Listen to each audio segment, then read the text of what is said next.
자, 오늘 이사야서를 우리가 읽었습니다.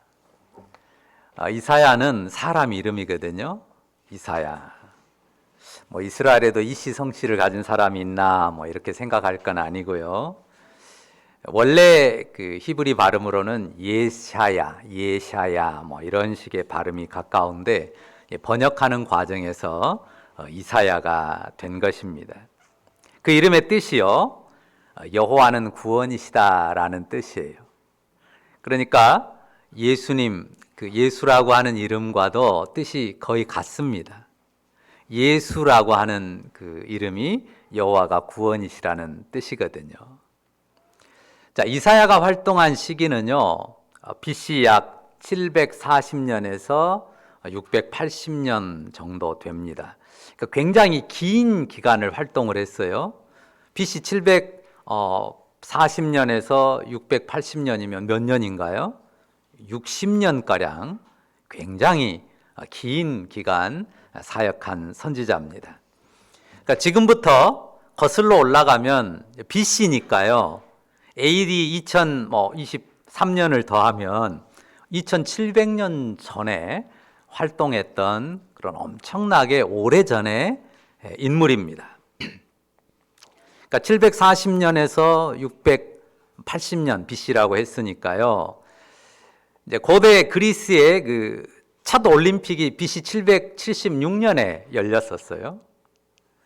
그리고 로마가 시작된 해가, 로마 제국이 첫 시작을 알렸던 때가 BC 753년이에요. 그러니까 거의 그 시대에 비슷한 시대죠. 아주 오래전 시대입니다. 우리 가까운 중국 대륙으로 하면 이 시대가 이 춘추 시대가 시작되는 그런 때예요. 우리나라로 하면, 이 한반도로 하면 고조선 때인데요. 고조선의 역사도 이 시기에는 거의 기록이 없습니다. BC 한 4세기, 3세기부터나 이렇게 기록이 조금 나타나요. 그러니까 굉장히 오래전 엄청난 기록을 사실 우리가 이 성경을 통해 읽는 겁니다. 자, 이사야 같은 인물을 흔히 어떻게 부르던가요? 이사야나 에레미야나 이런 분들을 뭐라고 부르죠? 선지자라고 부릅니다. 혹은 예언자라고 부릅니다. 선지자, 예언자. 미리 알고 앞날을 예언한다는 거죠. 장차 임할 미래의 일을 선포했기 때문에, 미래될 일을, 그 예언의 말씀을 선포했기 때문에 그렇게 부릅니다. 그런데 이 예언에 초점을 두는 건 아니에요. 이들의 사명의 핵심은 예언이 아닙니다. 선지자라고 하든 예언자라고 하든요, 이들의 중심 역할은 하나님의 말씀으로 이스라엘 백성을 깨우치는 것이었어요.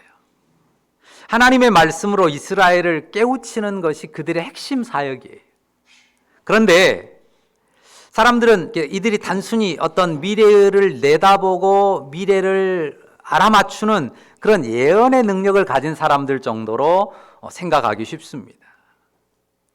이들이 미래에 대해서 말했던 것은요, 단순히 어떤 미래가 어떨 것이다 내다보고 말하는 게 아니고, 사람들이 하나님의 말씀에서 어떻게 벗어나 있는지를 말하고, 그래서 그들의 삶을 돌이키는 것이 이 선지자들의 초점이었어요.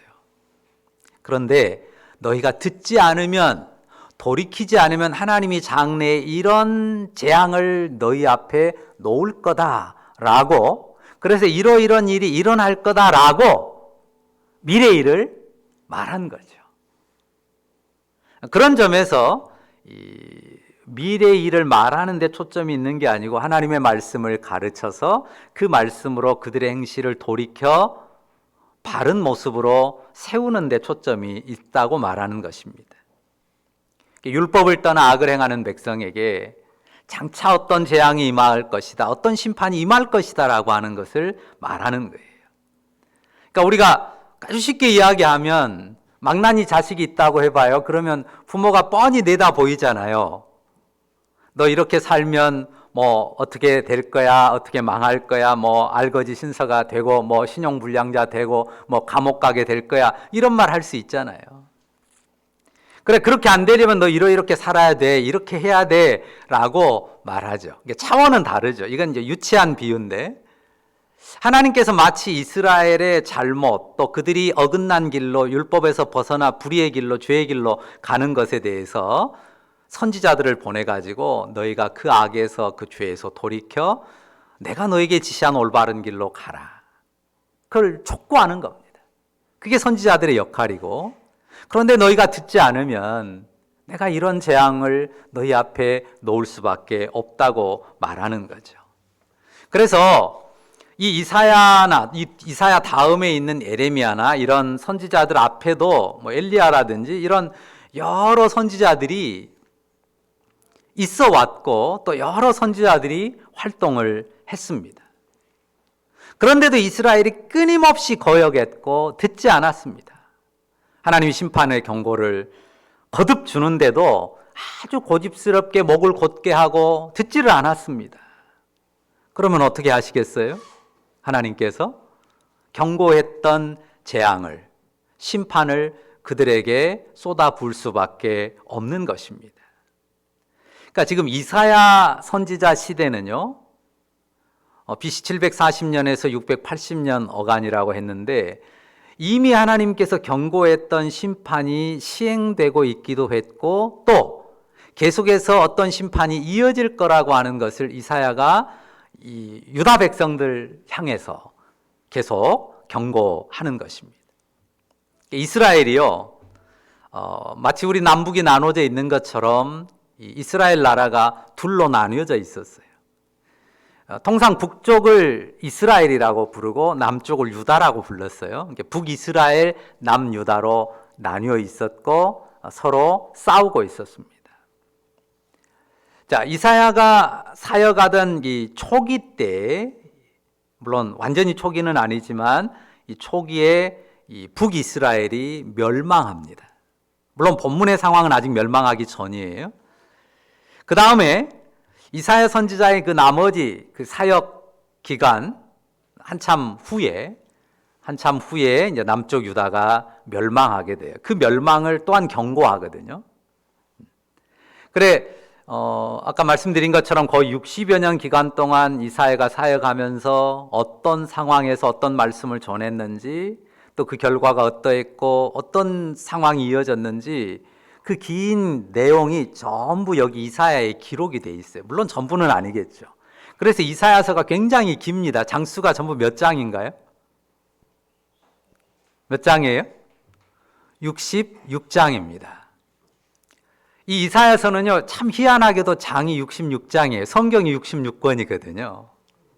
성경하고 성경 구조하고 딱 맞습니다. 또 성경이 구약이 39권이고 신약이 27권이잖아요. 39, 27.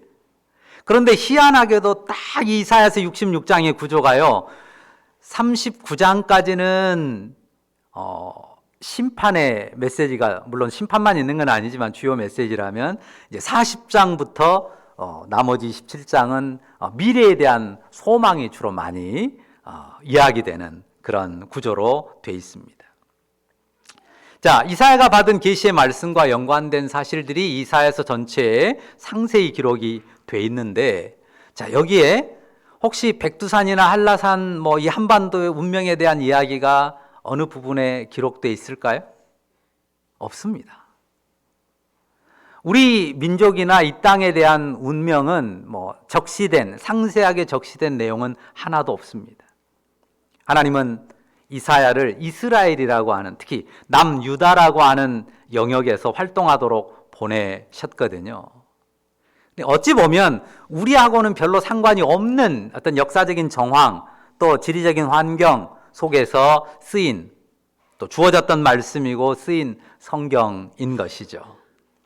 그런데 왜 우리가 이 내용을 하나님의 말씀 성경으로 받고 오늘 우리가 이 내용을 읽을까요?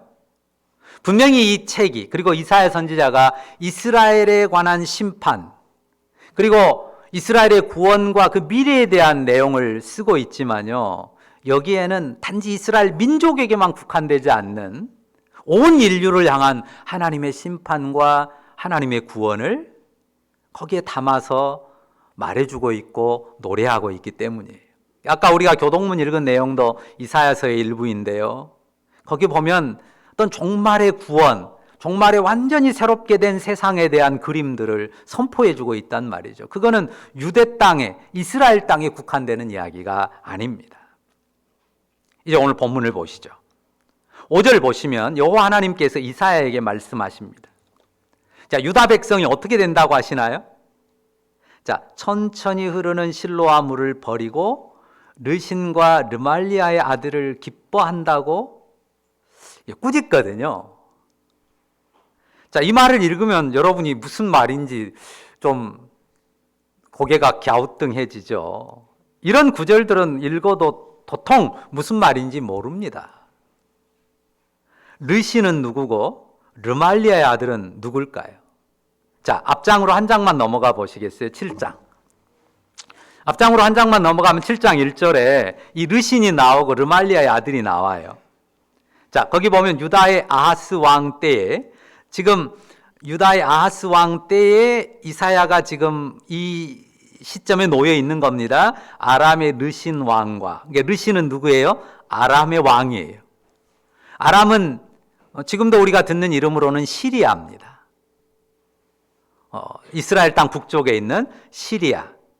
다마스커스라고 하는 유명한 도시가 있죠. 이 시리아 아람의 왕인 르신. 그 다음에 여기 르말리아의 아들은 누구예요? 이스라엘의 베가 왕이라고 나와 있죠. 그러니까 아까 이스라엘이 북이스라엘 남유다로 나눠져 있다 그랬는데 지금 북이스라엘의 이 베가라고 하는 왕이 르말리아의 아들이에요. 그러니까 르신과 르말리아의 아들, 이들은 이 시리아의 왕과 북이스라엘의 왕, 그 국경이 접해 있거든요. 이 북이스라엘과 시리아가. 그래서 이 두 나라가 연합해 가지고요. 거기 7장 1절에 보면 그들이 올라와서 어땠다고 합니까? 예루살렘을 쳤다고 말하잖아요. 그러니까 이스라엘, 이 남쪽 유다와 한 민족인 이 북쪽 이스라엘이 유다를 잡아먹으려고 이 북쪽의 시리아의 힘을 빌려 가지고 연합군을 형성해서 쳐들어온 거예요. 지금 그런 상황입니다. 근데 거기 말이 5절 말이 좀 이해가 안 되죠. 천천히 흐르는 실로아 물을 버리고 르신과 르말리아의 아들을 기뻐한다고 썼거든요. 지금 여기에 좀 말이 생략돼 있어요.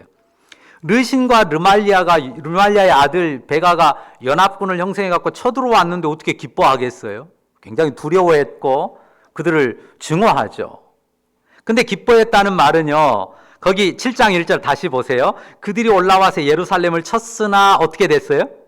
능히 이기지를 못했어요. 르신과 르말리아의 아들이 그 연합군으로 쳐들어왔다가 이기지 못하니까 패퇴하고 돌아갔단 말이죠. 그러니 어떻게 했어요? 기뻐하죠.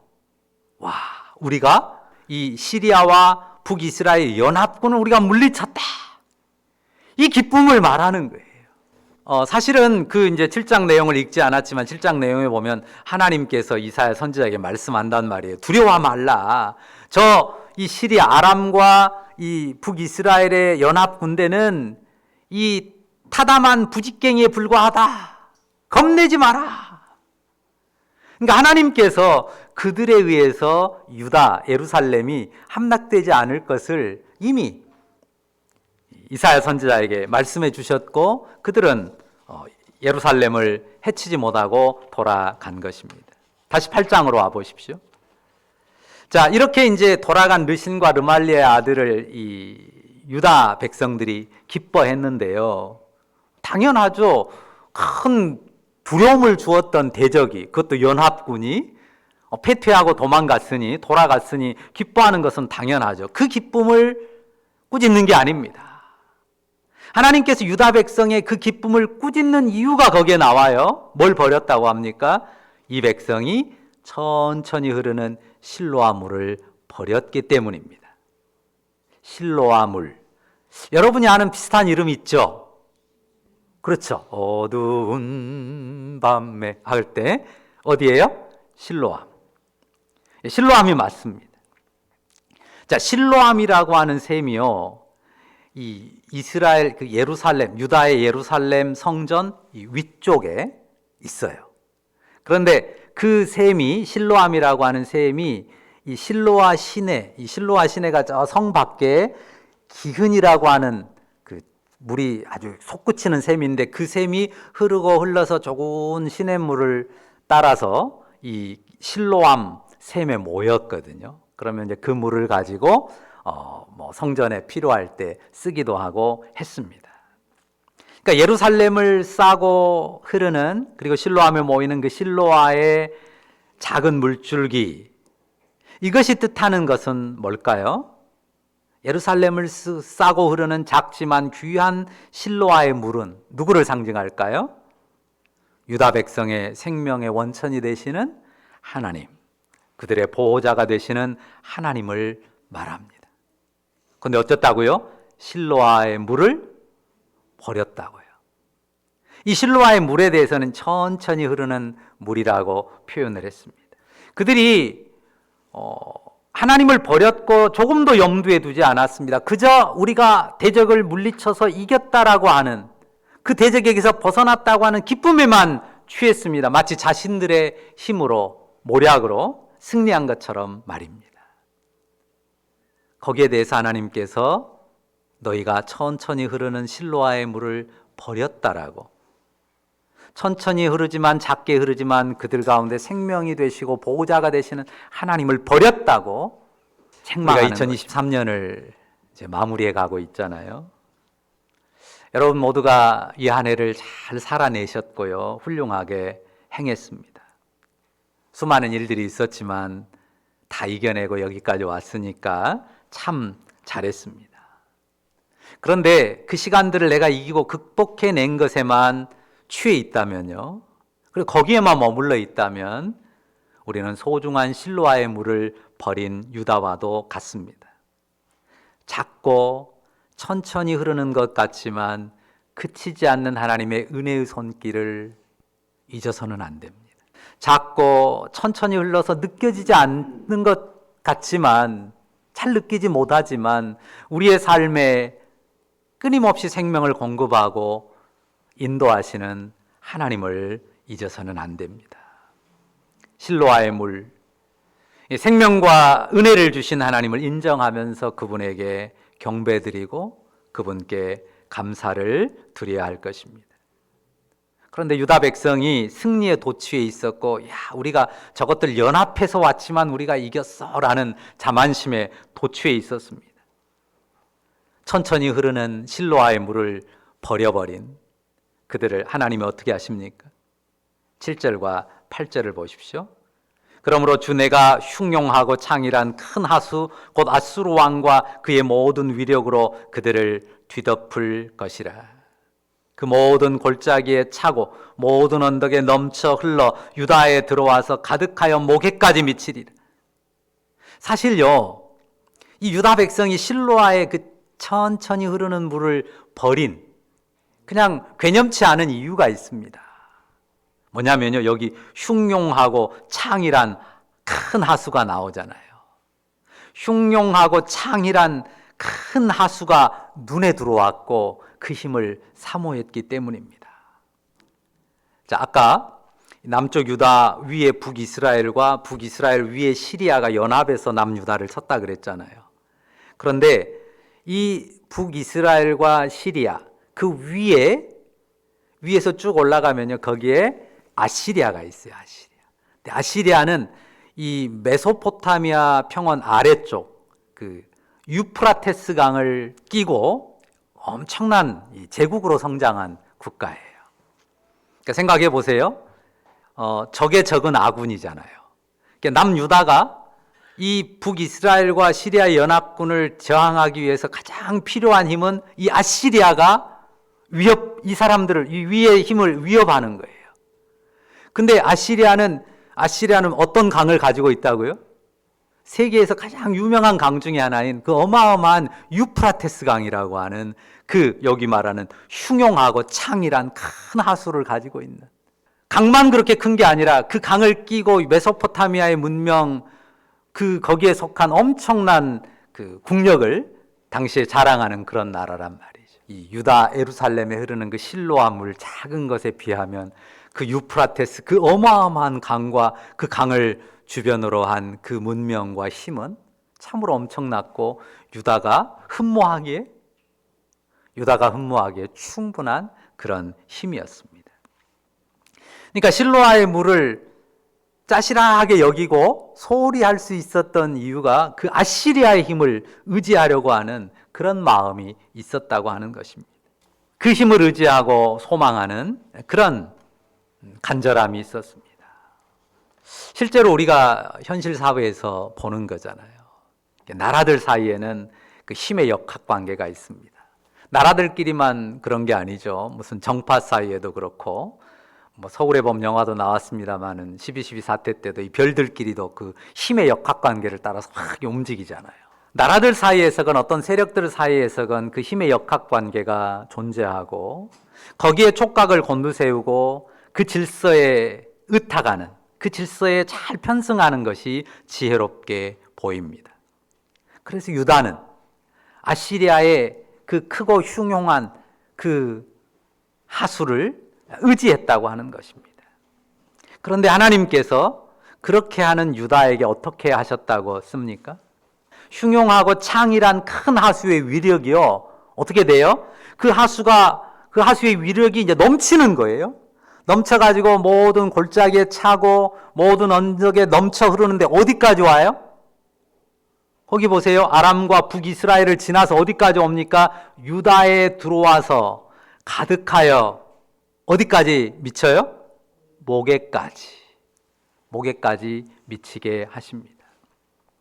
그러니까 이 천천히 흐르는 실로아의 물을 버린 그 결과로 하나님은 그들이 의지한 흉용하고 창이란 큰 하수가 넘치고 또 넘쳐서 그들을 삼키기 직전 그 목에 차기까지 그렇게 역사하셨다고 하는 것입니다. 흉용하고 창이란 큰 강, 그 강물의 위력은 사실 두려움마저 줍니다. 하지만 우리가 분명히 아는 건 뭡니까? 아무리 눈에 보이는 이 크고 강하고 화려한 것이라 해도 그 크고 강하고 화려한 그들이 주권자가 아니라는 사실입니다. 천천히 흐르는 실로아의 물, 그 가운데 이스라엘의 역사를 주관하시고 온 세상 역사를 주관하시는 하나님, 조용히 역사를 섭리하시는 하나님, 그분이 주권자이십니다. 아시리아가 역사의 주권자가 아닙니다. 그래서 하나님께서 어떻게 역사를 섭리하세요? 유다가 의지하려고 했던, 자신을 버리고 하나님을 버리고 의지하려고 했던 그 힘, 유다 백성이 열광하고 의지하려고 했던 그 힘이 넘쳐가지고 어디까지 미치게 해요? 유다의 목까지 차게 하세요. 그들의 목에까지 미치게 하실 것입니다. 이 표현도 굉장히 정확한 표현입니다. 왜냐하면요, 실제로 이제 그 뒤에 역사를 보면 아시리아가 유다를 굉장히 유린합니다. 그런데 이 목까지만 차요. 아시리아에 의해서 엄청나게 유린을 당하지만 망하지는 않아요. 목까지만 찬다고요. 그러니까 하나님이 이 역사를 운영해가는 그 섭리 안에서 아시리아는 유다까지 삼켜버리기를 원했죠. 하지만 거기까지는 아시리아의 사명이 아니에요. 하나님이 거기까지는 아시리아에게 맡긴 일이 아닙니다. 심판의 재앙을 내리시는 분이 하나님이시니까요, 다 그분이 선을 그어놓은 선까지만 와요. 아시리아를 통해서는 유다의 목에까지, 거기까지입니다. 8절 다시 보실까요? 8절 같이 읽어볼까요? 같이 읽습니다. 흘러 유다에 들어와서 가득하여 목에까지 미치리라. 임마누엘이여, 그가 펴는 날개가 내 땅에 가득하리라 하셨느니라. 자, 유다에 들어와서 가득하여 목에까지 미치는데요, 거기서 딱 끊어지는 문장입니다. 임마누엘이여, 임마누엘을 외치죠.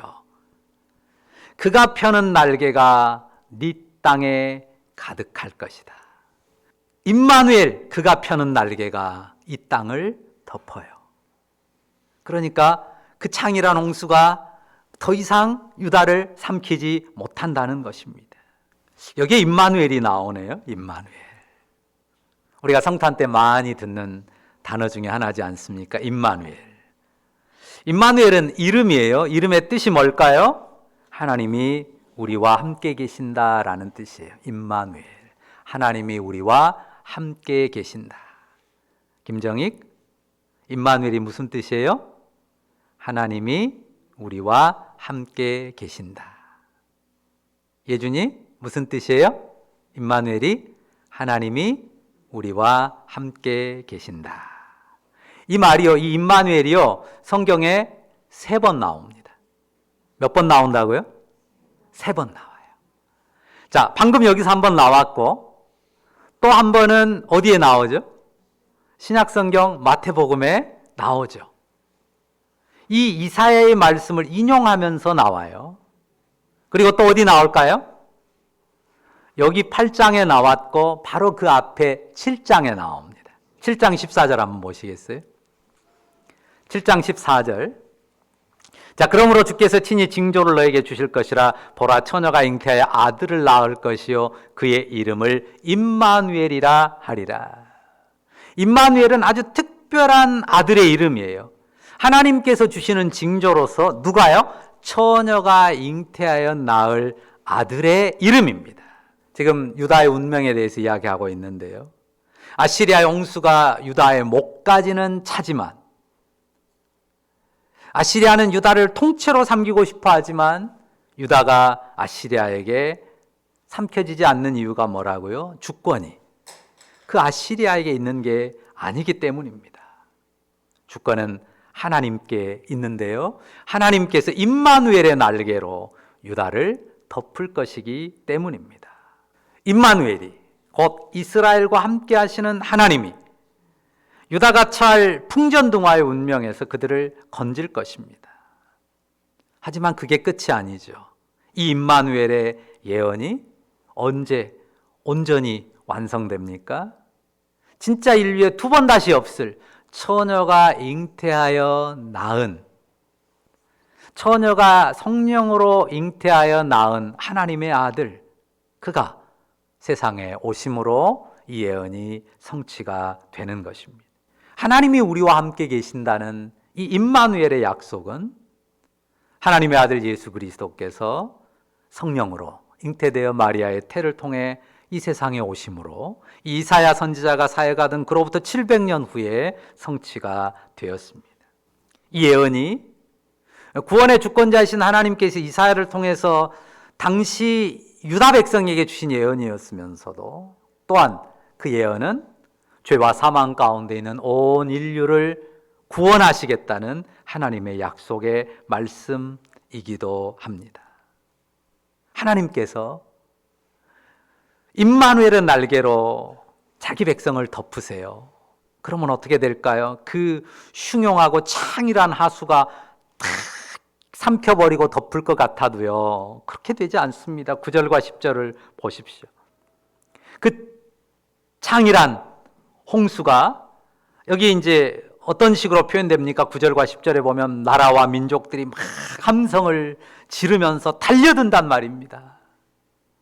나라와 민족들이 함성을 지르면서 달려들어요, 삼킬 듯이. 그런데 어떻게 돼요?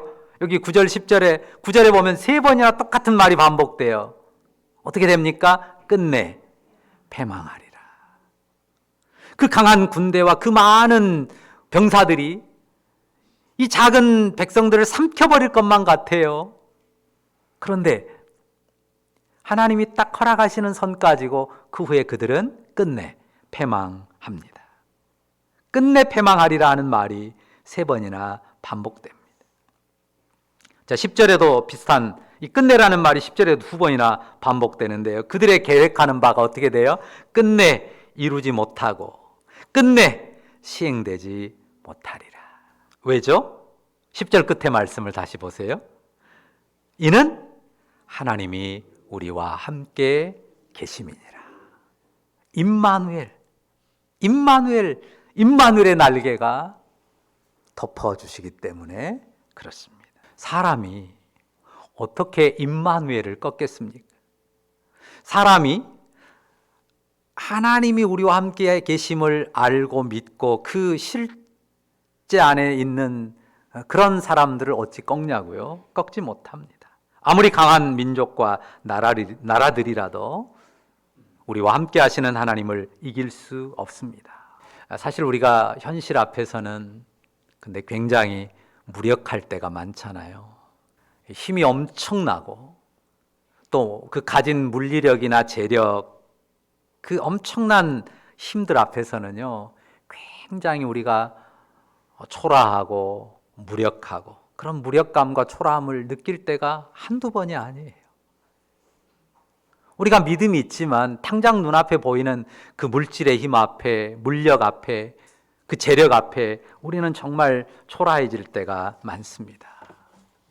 자, 그런 현실 앞에서요, 잔잔히 흐르는 실로아의 물이 눈에나 들어오냐고요. 잔잔히 흐르는 실로아의 물, 그 거대한 그 흉용하고 창이란 아시리아의 그 메소포타미아를 적시는 그 유프라테스 강의 그 어마어마한 하수 앞에서 정말 보잘것없어 보인단 말이죠. 그러나 오직 두려워할 대상은 그 보이는 크고 위대한 힘이 아닙니다. 오직 두려워할 주권자는 작지만 그 실로아의 그 잔잔한 물이 감싸고 있는 성소, 이스라엘의 성소에 함께 하시는, 유다의 성소에 함께 하시는 하나님이십니다. 하나님이 유다의 성소가 되시면 그 사람도, 그 성도 누구도 해하지 못합니다. 자, 14절 한번 보세요. 그가 성소가 되시는데요, 여기 좀 특이한 말씀이 쓰여 있어요. 그가 성소가 되시는데 그뿐만이 아니라 또 무엇이 되세요? 이스라엘의 두 집, 곧 북이스라엘과 남유다를 가리키는데 이스라엘 두 집에 뭐가 되세요? 걸림돌과 걸려 넘어지는 반석이 되신답니다. 함정과 올무도 되시고요. 17절에 그 내용을, 표현을 바꿨어요. 뭐라고 했습니까? 주께서 야곱의 집에 대해서 얼굴을 가리신대요. 그 얼굴을 비추시는 게 아니라, 그 얼굴빛을 비춰주시는 게 아니라 얼굴을 가리신대요. 지금 상황이 이해되십니까? 지금 하나님이 유다를 꾸짖고 심판하세요. 그러니까 하나님이 유다를 꾸짖고 심판하시는 하나의 흐름이 있고, 또 그 가운데서 하나님께서 임마누엘로 덮어주시는, 임마누엘로 함께 하시는 그 구원의 은혜가 또 한 줄기예요.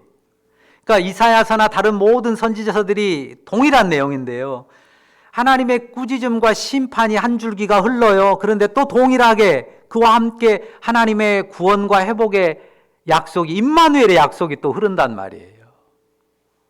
임마누엘로 덮으시고 구원하시는데 또 여전히 골림돌과 올무가 되세요. 왜 얼굴을 가리십니까? 뭐 때문이에요? 변함없는 그들의 죄악과 불신 때문이에요. 하나님이 임마누엘로 덮는 가운데서도 그들은 변함없이 불신과 죄악을 나타내요. 그러니 하나님이 여기 걸림돌과 걸려 넘어지는 반석, 함정과 올무가 되시고, 또한 야곱의 집에 대해서 얼굴을 가리기도 하십니다. 하나님이 유다 백성에게 임마누엘이 되셨어요. 그런데 그 유다 백성은 세상에 하나님이 약속한 복의 백성이 되지를 못해요. 그래서 하나님께서 예비한 하나님의 아들 예수 그리스도를 통한 새 백성을 이루신 거예요. 마지막에 동정녀 마리아를 통해서 온 세상에 임마누엘이, 하나님이 친히 온 세상에 임마누엘이 되셨습니다. 하나님 당신이 사랑하고 구원하기 원하시는 백성의 임마누엘이 되시죠. 하나님은 우리의 하나님, 우리와 함께 하시는 하나님, 임마누엘의 하나님이십니다. 믿으시죠? 임마누엘, 우리와 함께 하시는 하나님 되시려고 친히 사람의 육체를 입고 세상에 동정녀 마리아의 몸을 통해서 오셨고 우리를 위한 십자가의 구원을 이루셨습니다. 그 임마누엘의 주님이 여전히 우리와 함께 거하십니다. 그런데 우리가 분명히 알 것은, 오늘 이사야서를 통해서 볼 때도 분명히 깨닫는 건 뭡니까? 하나님이 우리와 함께 계신데 어때요? 그냥 옆에 딱 와 있으니까 자동으로 그냥 내 삶을 모두 그냥 잘 풀리게 하고 무조건 모든 게 복스럽게 만들어주는 기계처럼, 복 주는 기계처럼 내 옆에 와 계시는 하나님이 아니에요. 그분은 인격체로서 성령으로서 우리 안에 와 계시는 그분이죠.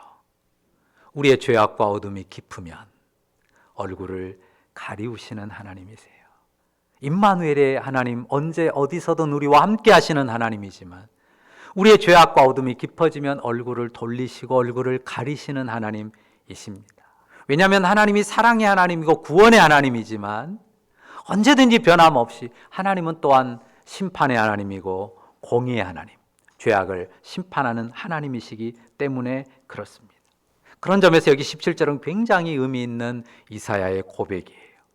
같이 읽어볼까요? 17절. 이제 같이 읽습니다. 이제 야곱의 집에 대하여 얼굴을 가리시는 여호와를 나는 기다리며 그를 바라보리라. 다시 한번요. 이제 야곱의 집에 대하여 얼굴을 가리시는 여호와를 나는 기다리며 그를 바라보리라. 선지자의 비관이라고 하는데요. 임마누엘의 하나님, 임마누엘이신 하나님을, 임마누엘을 바라본단 말이에요. 정말 힘차게 선포한단 말이죠. 그런데 또 하나님 어떤 분을 현실에서 부정할 수가 없는 거예요. 얼굴을 가리우시는 하나님. 임마누엘을 외치고 노래하고 소망하지만 동시에 야곱집을 향해서 얼굴을 가리우시는 여호와의 준엄함을 보는 것입니다. 그러니까 이사야의 결심이 뭐예요? 나는 기다리며 그를 바라보리라. 기다리며 그를 바라보리라. 뭘 기다리는 거예요? 임마누엘을 기다려요. 임마누엘을 기다리고 임마누엘의 은혜를 바라봅니다. 심판의 현실을 인정하면서 죄와 어둠의 현실을 심히 아파하면서 그 어둠의 현실이, 고통의 현실이 하나님의 긍휼과 은혜로 회복되기를 기대하면서 어떤다고요? 기다리고 바라보는 것입니다. 나는 기다리며 그를 바라보리라. 임마누엘의 주님을 믿고 모시고 선포한 우리 영혼에서, 그러나 험난하게 헤쳐가야 될 우리의 현실의 고통과 어려움들 속에서 이 이사야의 고백을 가지고 담대하게 굳건하게 믿음의 길 걸어가는 우리 모두가 되면 좋겠습니다.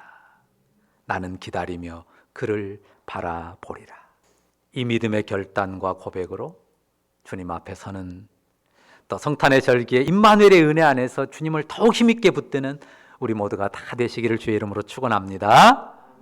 기도하십시다. 사랑의 주님, 임마누엘이 되신 우리 주님을 인하여 감사와 찬양과 영광을 드립니다.